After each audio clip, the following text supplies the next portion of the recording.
Welcome back to another episode of Inword News. This is your boy Dre, and we got a lot today.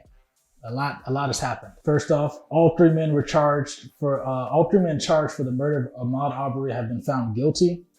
They all got different charges, and I'm too lazy to look them all up. But a lot of it was murder, felonious murder, aggressive assault, stuff like that. But they all face a minimum of life in prison, so they all got at least 40 years. They got multiple counts of different charges, so even if they are eligible for parole, I don't think they are, but even if they can get parole, it'll be a while before they qualify for it. So bye-bye to them niggas. Like I said, the trial should have stopped when the prosecutor asked them if Ahmaud had a weapon or had threatened them or any of that, and the dude was like, no. So at one point, he did try to run away from y'all. Yes.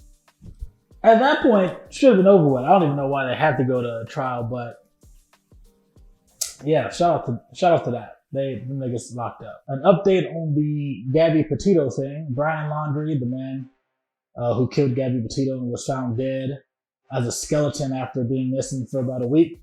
They're now ruling it a suicide. Apparently, he shot himself in the head.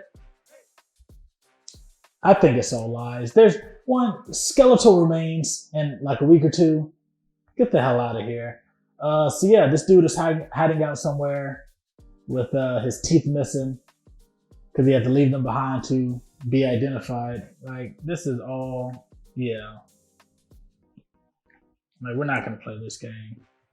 That dude is alive somewhere. But he can never show his face again, so good luck with that, buddy. A 13-year-old used his Make-A-Wish wish to be feeding the homeless for a year. People think this is a happy story, but really it's a dying kid making his final wish be to feed the homeless. Like, we got to do better as a country. Like, there's no reason that, like, Make-A-Wish. That is when you take a kid with terminal cancer or some type of terminal illness and say, hey kid, if you could have anything in the world, what would you want it to be?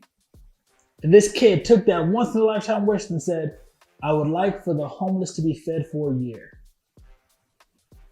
But since he did make it that wish, I want everybody to hold them accountable. Make sure that the homeless people in that area is getting fed. Malcolm X's daughter, Malika Shabazz, was found dead in Brooklyn. It's speculation that this is because she exposed the FBI and the police's involvement in, the crack epidemic and cocaine and all that. And I think, the assassination of her dad. Government shady. Let's get that out of the way. But apparently she uncovered one of those secrets, or she had proof of that, and then she ended up dead in her Brooklyn home. But, we'll see what the government has to say. Biden's running for presidency in 2024.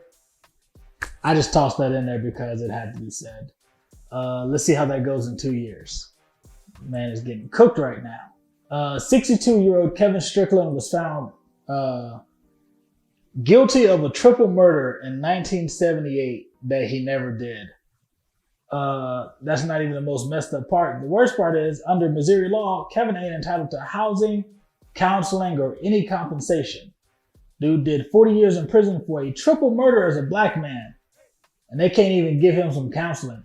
Like, imagine being exonerated after 40 years of being locked up. 40 years. Oh boy, that was at Rikers that killed himself over the backpack. He was there for what, 2 years? This dude did 40. And now he has to get out and do what? Family probably don't even remember him. Like, no friends. 40 years, bruh. They won't even pay for counseling. It's scary to know how his story's gonna end. So apparently our herbs and spices are contaminated with all kinds of harmful metals and plastics. 126 products from McCormick, Trader Joe's, Whole Foods, and other unspecified brands got like heavy metal levels high enough to raise health concerns. The CDC is saying it's a problem. I think this article came out of a Consumer Report. And apparently the issue isn't even the companies, it's the soil. Our earth is dying, and these corporations don't care, and they're just continuing to do stuff that they want to do, and it's ruining our food. And this is why a lot of people getting sick, autoimmune diseases, all these problems. It's because of the food, man. And when I seen this, I seen a bunch of people talking about, doing your own garden, community garden, stuff like that. But if you can't fix the soil that you're growing the food in, it's going to be a continuous problem. Like, we really got to do a complete overhaul of the earth. Like, we got to plant a lot of trees. And honestly, if half the world's going digital, we can afford to make trees because we don't need all these buildings no more. We don't need brick and mortar locations for jobs. Dollar Tree prices is going up. You will now have to pay 25% extra on all items. New prices will take effect in 2022. Like, who knows when the signs are going to be changed to $1.25 tree? Because it ain't Dollar Tree no more. Also, when inflation hits so hard that a company has to basically change their whole branding around, because they can't call themselves Dollar Tree. You got to cut that out. $1.25 tree, $1.25 tree, Dollar Tree and a little cent bush. Chris Tucker is being sued by the IRS for $10 million in back taxes. He ain't really made too many appearances recently, so I don't know why he owed that much money. Who knows how many years they got him for? But if he was getting paid $20 million for Rush Hour, he better have put some money into something to get him some residuals, because $10 million in back taxes? Like, how much did he pay? Or I guess how much he didn't pay. Yeah, how much was he supposed to pay and how much did he pay? I really want to know that. But Chris, man, take care of yourself. Bruce Bagley was a University of Miami professor on organized crime. Apparently this man was such an expert that he's accused of smuggling $3 million from Venezuela. The recruiting and hiring department need a raise because obviously they found the right guy for the job. Like, he had hands-on experience about dealing with organized crime. Shout out to that dude. $3 million? And who knows, that's probably just $3 million they got him on.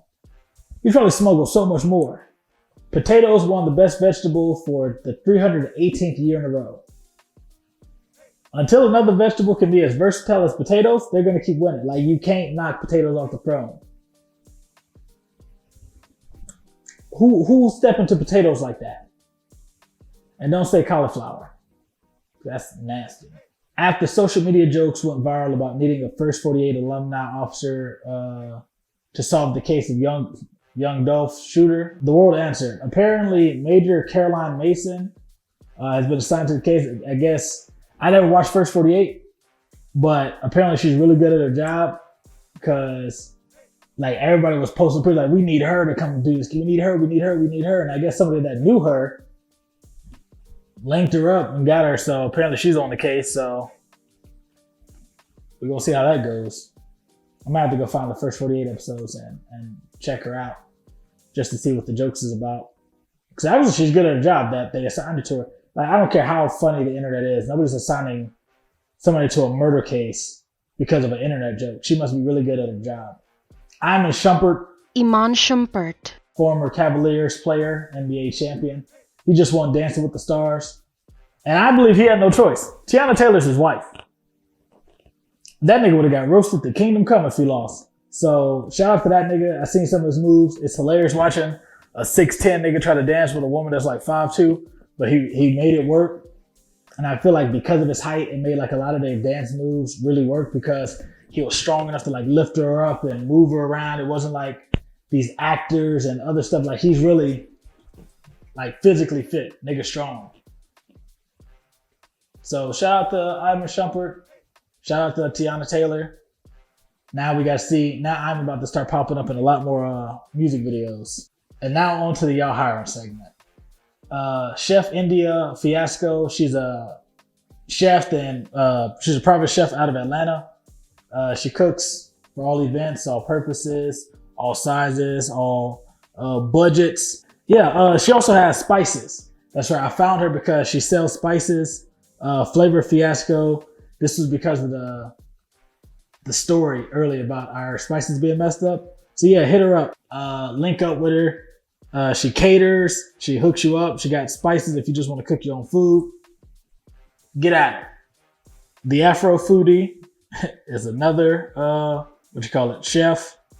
She does all kinds of cool foods. She even does sushi. You don't really find too many chefs that can do sushi. But yeah, she does baking, cooking, events, all that. You can hit her up. She does stuffed salmon. Man, these chefs be out here, man. Book these chefs. It's so many businesses based around food. And I feel like because I keep posting so many people with food, I think Instagram's suggesting them to me more. But, I need more people. But also get at these chefs. It seems like all the food spots are really in Dallas, Houston, and Atlanta. I think for the most part. But hit them up, man. Just tell them the Ignorant Noodle sent you. Lucky Treats 215 is a treats business. You feel me? What? Yeah, they got all kinds of items. They got Trix bars, brownies, apple pie cookies, sweet potato cheesecake cookies, banana pudding cake bowls, flaming hot Cheetos, Sour Patch Kids candy, juices. Let's see, that was the Thanksgiving menu. They got some other stuff. They also got wings. And you can get infused ranch and blue cheese dip. Also, they got also sell chips. They got damn near everything. So I don't know where 215 is. Look that up. But Lucky Treats 215 got it all. Go ahead, swing by them, get you some treats, get you some wings and sauces, get you some potato chips, get the white from around your lip. And T Stegall Tivo, he owns a shoe cleaning business. He's out in Peachtree Mall right now. He does, get your shoes right, all luxury brands, slides, shoes, tennis shoes, Vans, Jordans, Balenciagas, all that, man. He gonna get your shoes clean, get you right, get them fresh as the day you came in. He also sells the kits, so you can do it yourself. So if you don't want to pay him to do it, you can just buy the kit, handle it all yourself. But if you don't know what you're doing, you can really mess up your kicks like that. So figure out where you're moving, figure out how you're trying to slip in there. Make sure you get your shoes right, and this whole new trend with beat up forces where they look like they've been used and abused, let's cut that out. Get them clean or buy new ones. Because it looks crazy. It looks like you don't care about yourself. Go to the website, use the code I'm broke for 25% off everything in the store. I still got my reversible jerseys. I got some long sleeve shirts and I got some hoodies. I think the short sleeve shirts are all sold out, so don't even look at those, but it's winter time, so you don't need them anyway. Yeah, that's it. Deuces. See you next week.